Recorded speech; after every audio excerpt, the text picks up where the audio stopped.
Hey guys, today I'm going to be sharing with you my monthly favorites for August 2025.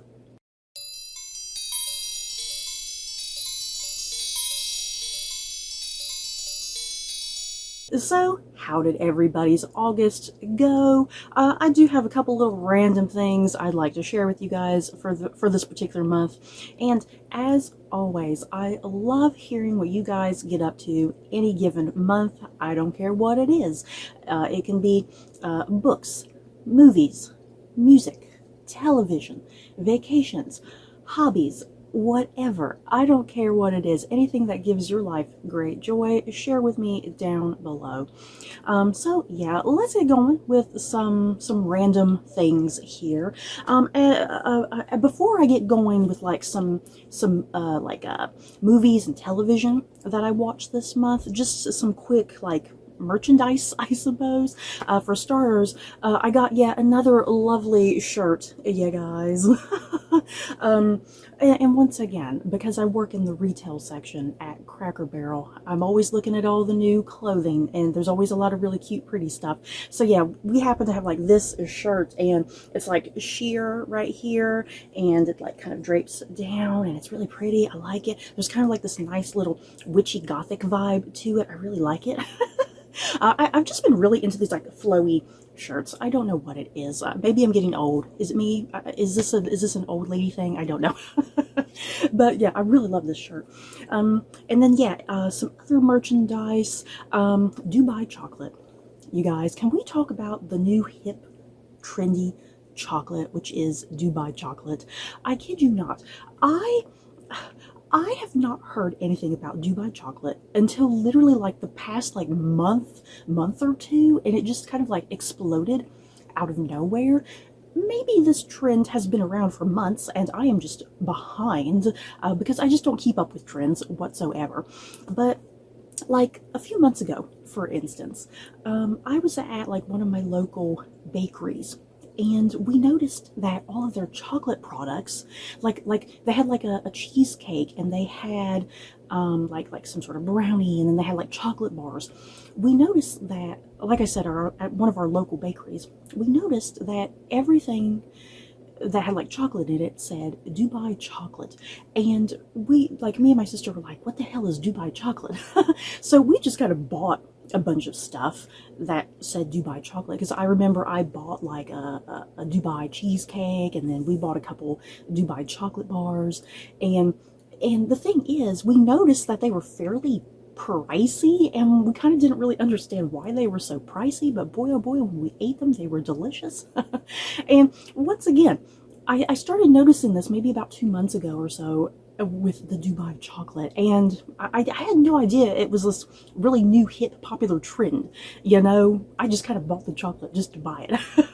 And so yeah, once again, I work in the retail section at Cracker Barrel, and we finally, in our retail section, we finally got one of the actual Dubai chocolate bars that, like, recently I have seen like popping up in like my YouTube feed, like people eating it, you know, like the actual physical bar. And I bought one, and it is a gorgeous looking box. You guys, look how shiny it is. It's gold, it's beautiful, and it is thick. Look how thick this chocolate bar is, my god. And it's gorgeous. It is, seriously, the whole design of it is absolutely gorgeous. And yeah, I haven't even told you guys what the actual Dubai chocolate is. It's chocolate, obviously, but then like it's made with pistachios and how's it pronounced? Is it pronounced phyllo? Like phyllo dough? But they're calling it something else that's not exactly phyllo dough. What is it called? What does it say here on the box? Let me read the actual box. It says milk chocolate with pistachio cream and I'm not sure how to pronounce this word. Kadief? I'm not sure how it's supposed to be pronounced, but that's kind of like when I've seen other places using the ingredients for this, they're using like some sort of phyllo dough, I think. I'm not quite sure. But yeah, like I said, I've been hearing about this for months. One of my local bakeries had like homemade Dubai chocolate, which was delicious. And yeah, Cracker Barrel finally got like one of the big popular bars. Like I said, I've been seeing these bars popping up on like my YouTube feed. So we finally got one of these. But you guys, guess the price. Guess the price on this chocolate bar. I kid you not, this bar is $20. $20, you guys. And thank God I work somewhere with an employee discount. Because with my employee discount, because we get a 35% discount, I was able to get this for like $11. Thank God. And even then, at $11, that's still pretty expensive for a chocolate bar. Now, I have not actually ate the chocolate just yet. I'm trying to get through some other miscellaneous candy that I have, and then I will savor this at a later point. But yeah, when I went to my local bakery and they had a bunch of Dubai chocolate. That was really delicious. So I'm hoping this is really good as well. You know, this is going to be something that's probably more highly processed and manufactured, obviously. So I'm curious how it's going to compare to like my local bakery.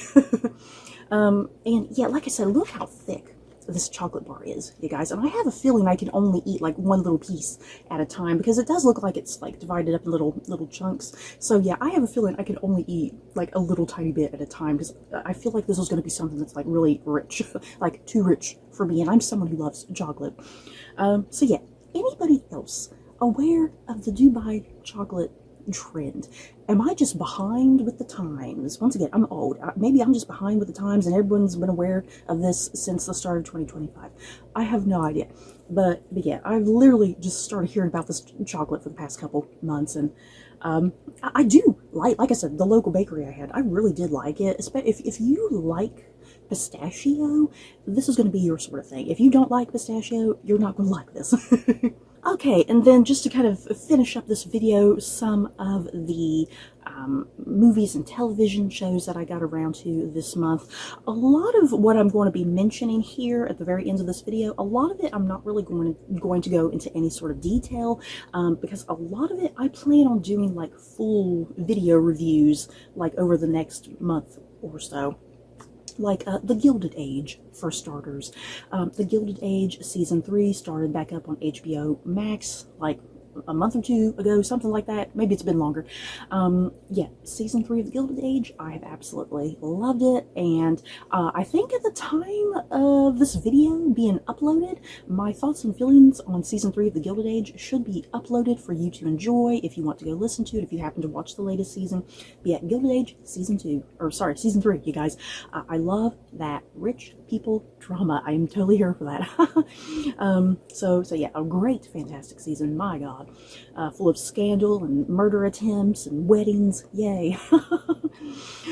Yeah, another show I've gotten around to, the prequel to Outlander also came out this month. Outlander, Blood of My Blood.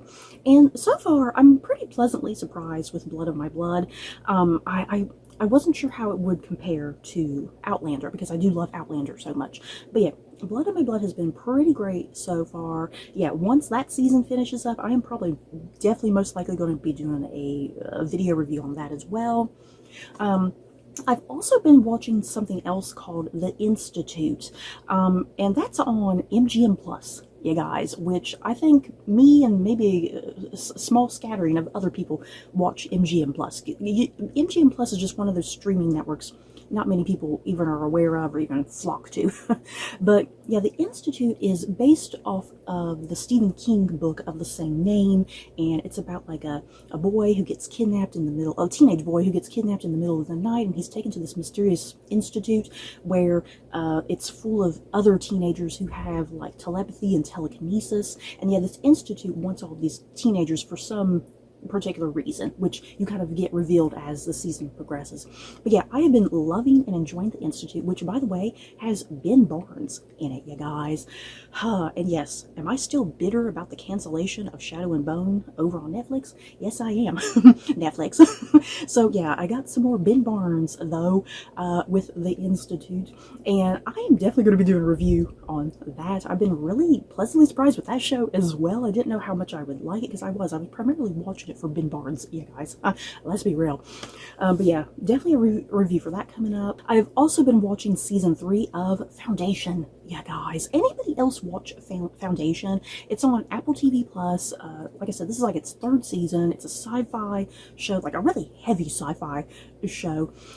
Yeah, Lee Pace is in it, Jared Harris. I am usually someone, I'm not really big into science fiction. I have a rough time with science fiction, but Foundation, as the seasons have progressed, I have found myself just really highly invested in it and into the story and into the characters, and I think each season has gotten better and better and better. Yes, especially for me, someone who doesn't really particularly enjoy science fiction. This is definitely kind of more my jam and my style with science fiction. But yeah, Foundation has been a fantastic 3rd season. And then also on Apple TV Plus, since I'm watching Foundation and I'm subscribed to Apple TV Plus for the time being, I also decided to go ahead and watch Jason Momoa's new TV series, which is called Chief of War, and it's a historical fiction piece that takes place, I think, like the late 1700s, something like that, and it's in Hawaii, you guys. And if you loved Shogun last year, because Shogun was like a historical fiction show set in Japan, like during the very early 1600s. If you loved Shogun, I think you're going to really love Chief of War, because it's kind of doing the exact same sort of thing that Shogun did. Yeah, Chief of War has been pretty outstanding.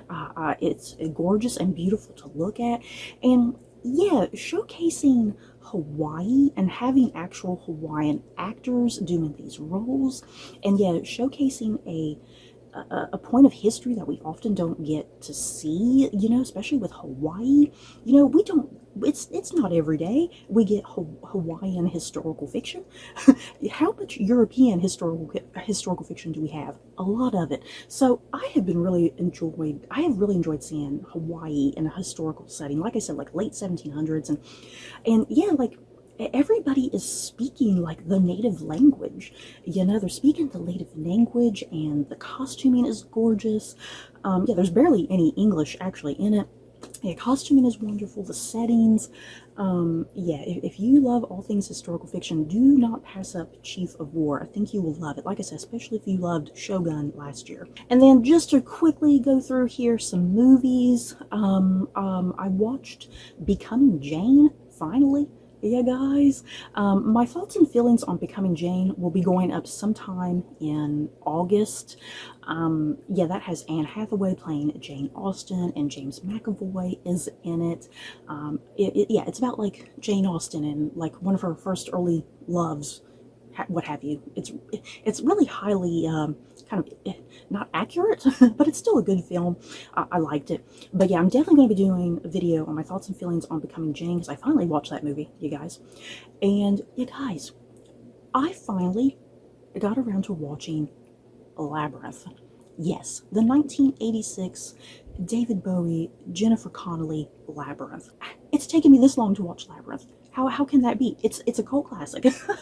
I am definitely going to be doing a review for that in the future. The thing is, that video will not be going up until October, though.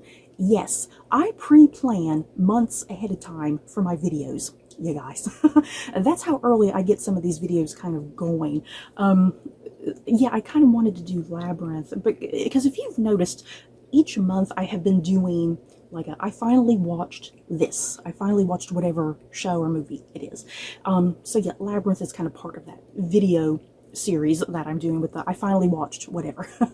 But yeah, like I said, Becoming Jane is coming in August, and then that will be followed by Labyrinth in October, to go with the kind of, you know, the more spooky Halloween season, I think would be nice. Yeah, I definitely have some thoughts and feelings on Labyrinth. For the most part, I liked it. I guess I liked it. I didn't hate it, and I didn't dislike it. It's fine. I did like it. Like I said, I'll definitely have some thoughts and feelings on that. But yeah, stay tuned. So you guys, that is it for all of my monthly faves for August. I feel like I actually had something to talk about this month. I feel like I usually don't really have much of anything to talk about. So yeah, you guys, like I said, share with me anything that you enjoyed this month. And don't forget to like, comment, and subscribe. And if you like this video, you may like these other videos. Bye, guys.